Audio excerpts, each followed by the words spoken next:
I remember I was standing inside a medieval castle. I could see the sky, but the sun wasn't in sight because it was a very cloudy day. I remember seeing there were a lot of children in the area. Some of the children far from me were lined up facing somewhere, while the children near me were scattered. Then, a woman came and led us to fall in line. All of the children followed her, and I figured I should follow her. Some time passed, and I don't know how I figured it out, but I thought that woman must have been a mother figure to the children, and that's why they followed her. So I started to get comfortable around her. As I looked to my left, I realized we were all lined up. Then I started to wonder to myself, why am I in a medieval castle in the first place? I realized this must be a dream. I don't know what got me, but I started to scream, trying to wake myself up. I kept telling myself, this must be a dream. This must be a dream. The mother figure, who was already standing in front of us, looked over to me. She laughed and jumped on me, causing me to fall on my back. I remember the children circled around me while the woman was standing above me. I looked at her and told her, "You're not real. This is a dream." She looked at me as if she was shocked that I figured out this was not real. She laughed maniacally and leaned on me closer.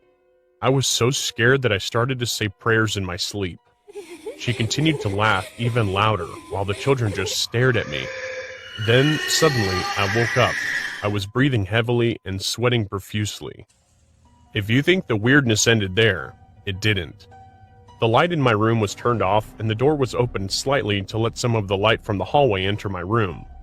My bed was near the door and the phone was close to my bed. I checked the time and it was around 3 a.m. I could feel a chill in the room, but I didn't dare to move. I was too scared, and I was trying to process what had just happened. My eyes were half open.